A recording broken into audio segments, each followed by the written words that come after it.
ओम सर्वे भवन्तु सुखिनः, सर्वे सन्तु निरामयाः, सर्वे भद्राणि पश्यन्तु, मा कश्चित् दुःखभाग् भवेत्। ओम शांति शांति शांति। शरीर में जो रोग उत्पन्न होते हैं उनका कारण है प्राणों में संतुलन बिगड़ जाना। और प्राण क्या है? प्राणों का संबंध है कुंडलिनी शक्ति से। प्रत्येक जीवात्मा में कुंडलिनी शक्ति मूलाधार में प्रसुप्त अवस्था में, जिसे कहते हैं, जिससे पोटेंशियल पावर विद्यमान रहती है। और इस कुंडलिनी शक्ति के अलग अलग नाम हैं, अलग अलग नामों से इसको जाना जाता है। जैसे कि प्योर अवेयरनेस यानी परम चैतन्य, जीव है मन, बुद्धि, अहंकार, विचार, शरीर, ये सब कुंडलिनी के ही अलग अलग नाम हैं। कुंडलिनी शक्ति अपने 5 भागों में, अपने कार्य के अनुसार में उसको 5 भागों में उसको विभाजित किया जाता है। प्राण है, अपान है, व्यान है, समान है और उदान है। ये सब नाम एक ही कुंडलिनी के हैं, कार्य इनके अलग अलग हैं। अपान बन करके कुंडलिनी शक्ति नीचे की ओर कार्य करती है। जैसे शरीर में एक्सक्रीशन है ना, जैसे उत्सर्जन इत्यादि है, मल विसर्जन है इत्यादि है, उस कार्य में अपान बन करके नीचे की ओर कार्य करती है। और बीच में कुंडलिनी शक्ति समान का कार्य करती है। समान का तात्पर्य है कि पूरे शरीर में वो समभाव से वितरण करती है। जो भी भोजन इत्यादि है उसको पचाना है। प्राण का कार्य है शरीर में विभिन्न जगहों में प्राणों को, प्राण शक्ति को संचार करना। प्राण और अपान के बीच में फिर उदान विद्यमान रहता है। उदान का तात्पर्य है कि जो ऊपर को कार्य करता है।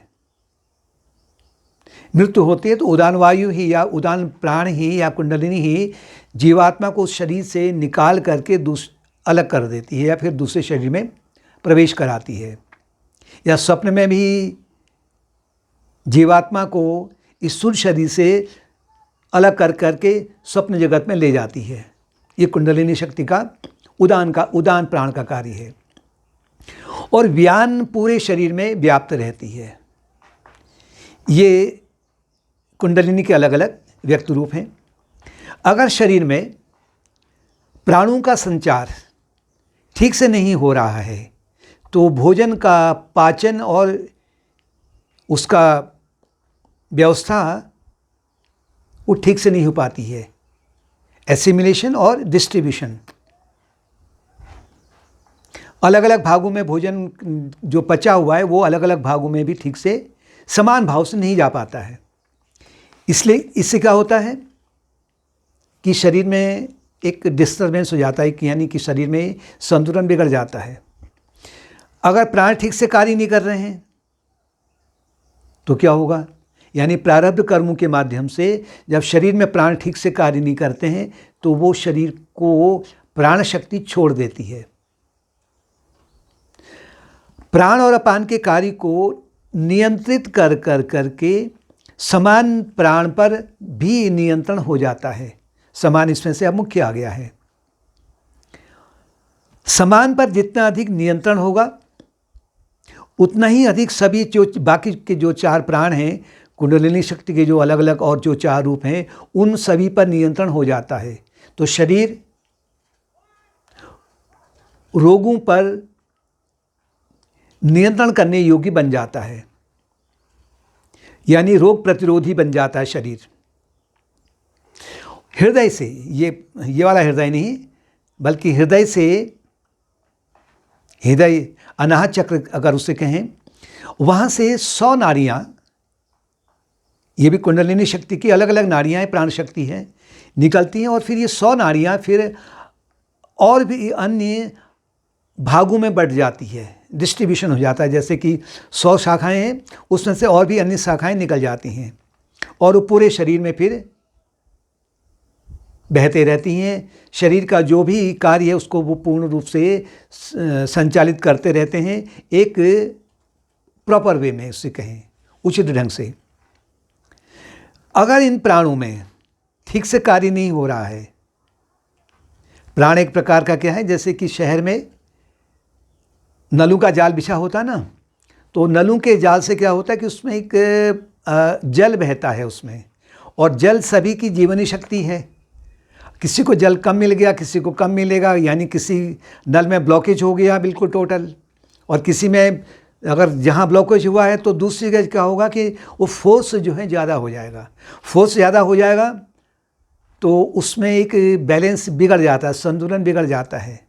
तो ऐसे ही शरीर में अगर प्राणों का बैलेंस बिगड़ जाता है तो शरीर रोगी बन जाता है। जिससे रोगी का तात्पर्य कि शरीर में जो पाचन शक्ति है और जो इधर उधर उसका डिस्ट्रीब्यूशन की जो पावर है वो बिगड़ जाती है, और उसी से रोग उत्पन्न हो जाते हैं। तो रोग उत्पन्न क्यों होते हैं? रोग की जो मूल जड़ है वो है मूल आदि, रूट कॉज, रूट डिजीज, यानी अज्ञान। अज्ञान के कारण ही क्या होगा,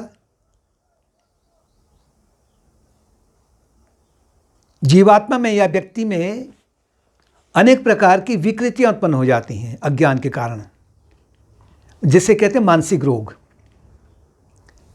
जैसे घृणा है, शोक है, चिंता है, क्रोध है, अहंकार है, या और जो अन्य मलिन वासना है वो उत्पन्न होती हैं। तो वो इसे कहते हैं मानसिक रोग, यानी इसे कहते हैं आदि। पहला तो मूल आदि है, और जो मानसिक रोग हैं उससे कहते हैं आदि, मेंटल डिजीज। और मेंटल डिजीज से क्या होता है कि फिर प्राणों का जो संचार है इनके कारण में ये बीच में बाधाएं उत्पन्न कर देती हैं। जैसे अगर जो नल बिछे हैं शहर में, उनके भीतर कहीं जंग लग गया है, कहीं ब्लॉकेज हो गया है, तो ये जो मेंटल डिजीज है इत्यादि, जो क्रोध इत्यादि हैं, ये उन प्राणों में एक प्रकार का अवरोध उत्पन्न कर देते हैं। अवरोध उत्पन्न कर देते हैं, जिससे फिर कहीं तो प्राणों का संचार ज़्यादा हो जाता है, कहीं संचार होता ही नहीं है। अगर संचार ठीक से नहीं होगा तो क्या होगा कि शरीर में जो भोजन वितरण है और भोजन पाचन है उसमें कठिनाई हो जाती है। वो कठिनाई फिर व्यक्त होती है शरीर में फिर वो व्याधि का रूप ले लेती है, फिजिकल डिजीज का रूप ले लेती है।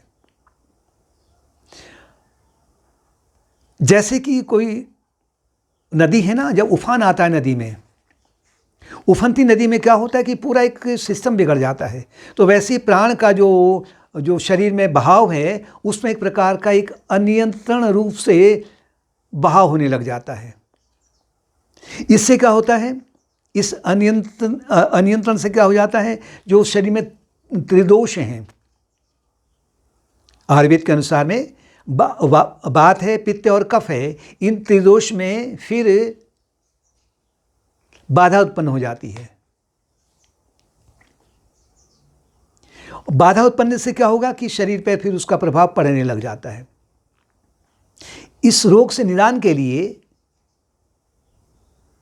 मंत्र जाप, ध्यान का अभ्यास, अपने स्वरूप पर ध्यान करना कि मैं कौन हूं, साथ में कुछ क्रियाएं जैसे शुद्धि क्रियाएं कहती हैं ना, जैसे पंचकर्म आजकल बहुत चला हुआ है, तो पंचकर्म भी एक प्रकार से वो शुद्धिकरण है। जैसे प्राणों में जो समान वायु है, समान प्राण है, उसमें एक सामंजस्य बनता है। और साथ में जो अनेक प्रकार की औषधियां हैं उनका प्रयोग करके, औषधि को भी इग्नोर नहीं करना है। इनके माध्यम से क्या होता है कि ये वात और पित्त और कफ में एक बैलेंस बनने लग जाता है।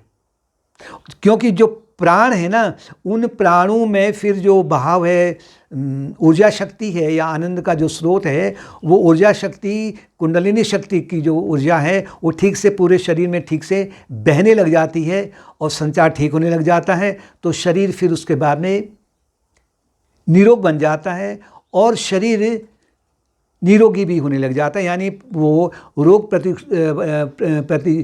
के प्रति जो उसकी क्षमता है, उसको रोकने की उसकी क्षमता बढ़ जाती है। तो कहने का तात्पर्य है कि ये प्रतीक्षा नहीं की जाए कि जब रोग होंगे तभी किया जाए। मंत्र जाप है, इससे एक अद्भुत तरंगें निकलती हैं। ध्यान का अभ्यास है, औषधियाँ इत्यादि हैं उस पर्टिकुलर चीज़ के लिए, और वो भी जो प्रेस्क्राइब किया है डॉक्टर ने उसके अनुसार में, अनियंत्रित रूप से या अधिक या कम नहीं लेना है उसको भी। और जो शुद्धि कर्म है उसका अभ्यास है, जैसे प्राणायाम इत्यादि है, कुछ आसन इत्यादि हैं।